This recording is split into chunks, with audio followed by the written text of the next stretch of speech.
Hi, this is Tim of the 1916 Company. Welcome and thanks for logging on. If you love this watch, email us, Team Mosso at the1916company.com for purchase pricing and availability questions regarding this watch. Today, we are discussing a variant that was launched in 2010, the original Lange Söhne Datograph Perpetual, debuted back in 2006, but we got this lovely rose gold silver dial variant in 2010. At 41 millimeters in diameter in rose gold, it is 14.1 millimeters thick, lug tip to lug tip. It is 50.2 millimeters, and then it has a 20 millimeter spacing in between the lugs. We'll throw it on my wrist, which is 16 centimeters in circumference, and the watch does fit. It's large, though. Make no mistake. I would say that if your wrist is my size or larger, you could wear this just fine. So my wrist is 16 centimeters in circumference. Here's your over the top. Here's your cuff shot. And then here's your down the barrel. I always find down the barrel is the best angle. So 16 centimeters circumference and up, this is for you. If your wrist is smaller, then you're going to want to look for an 1815 chronograph. The strap is high grade. You can see it is large rectangular scale, symmetrical scale, alligator leather, black with a matte finish. There is some bolstering or stuffing down the center. We have a folded edge, a monotone stitch, a calfskin lining on the bottom, no crimping, no gouging, a brand new Lange factory strap. We have a rose gold Lange pin buckle with soft faceting on its flanks. It's got that little retaining bar, so if you use the smallest hole or you punch a smaller hole, you know that if you've got a tiny wrist, sometimes you can get your strap pinned on the pin, so to speak.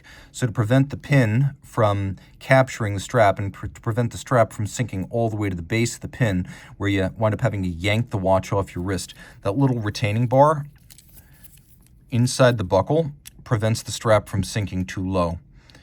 And then I'll also show you that we have an elevated bridge, so the strap sits in the buckle flush instead of stacking up underneath when it's on your wrist.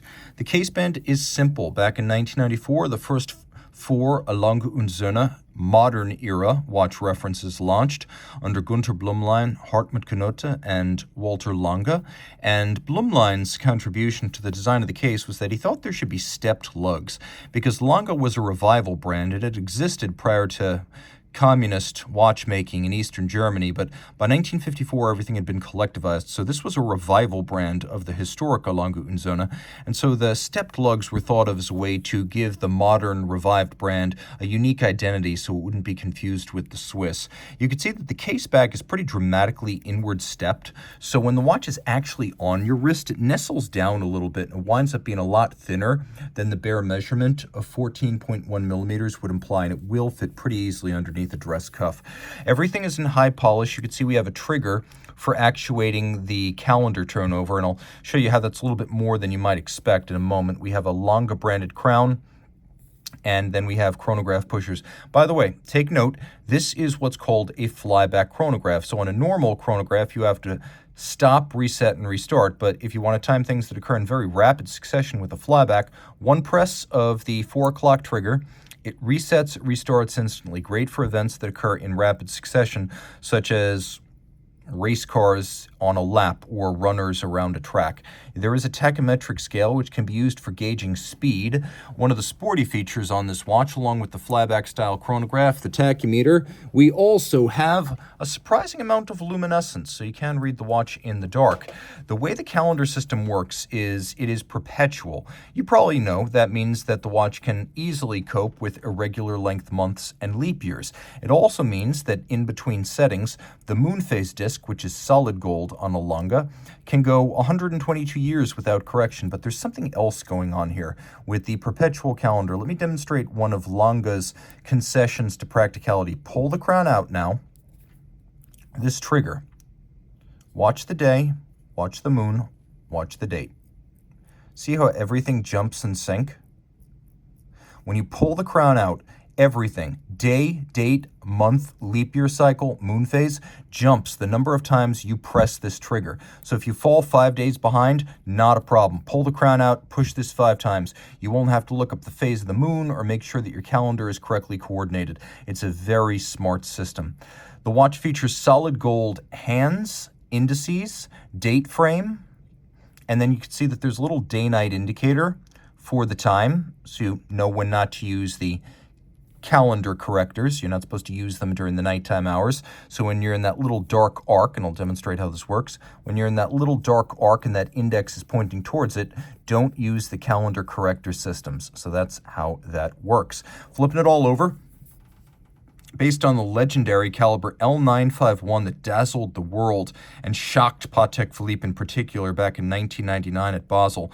This is the complicated caliber L952.1. So it's the perpetual calendar version of the 951, but they have a lot in common. First, the watch is 30 meters water resistant. You can see that this case was made by Centror, a Swiss case maker associated with Audemars Piguet. So if you're wondering why there's a Swiss hallmark on your German watch, now you know. You can see the maker's mark of, I guess that's Brogioli right there, which is why you also have a Swiss hallmark on the buckle.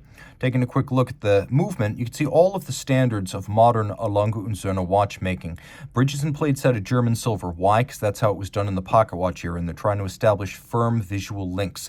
German silver is not silver at all. It's actually nickel, copper, and zinc, with the copper giving it that champagne hue.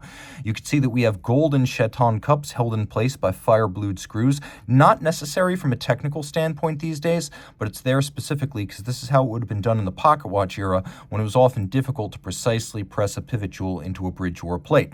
You can also see freehand engraving, that is by eye-hand coordination with a burr engraver on the balance cock, and you can see that we have a free-sprung balance.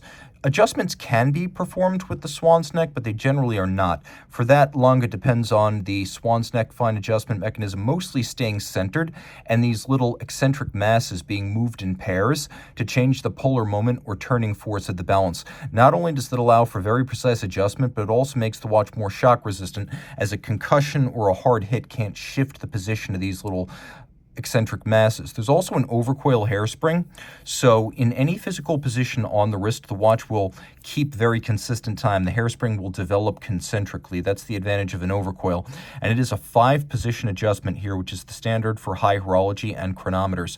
You can also see that this movement pivots on 45 jewels, and it is a traditional lateral clutch column wheel chrono. So you can see the lateral clutch, which is at center, and you can see the column wheel, which is crenellated and mirror finished.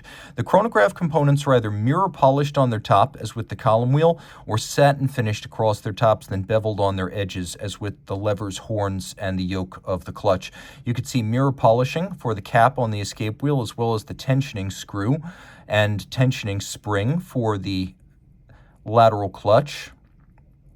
And then you can just barely see, adjacent to the tensioning spring, there is a sharp interior angle. There's actually a pair of sharp interior angles where the bevels on that steel component come to a sharp inward crease. Very difficult to achieve and hugely impressive. I think I mentioned that it's 30 meters water resistant. Remember, it is a sporty chronograph. It is not expressly a sports watch. We have mirrored beveling on the edge of the bridges. We have engine-turned perlage on the base plate. We do have some stripes laid down by abrasive wheel. And notice that we have both polished and fired blued screws. In general, the blued screws are used to fix things that are designed to stay static and stationary, whereas the polished screws across the movement are almost universally used for the adjustment of the timing mechanism or the chronograph itself. And the column wheel feel is world-class, among the best I've ever experienced. A final note about the dial. On most Lange watches, the dials are made of solid sterling silver, and that is the case here. So it's like a silver dollar inside a gold case. Reach out to Team Mosso at the1916company.com for purchase and pricing details. And one last detail I should mention, you're going to want to wind it every day. It has a 36-hour power reserve and a beat rate of 2.5 hertz, but what a pleasure to wind this every single day.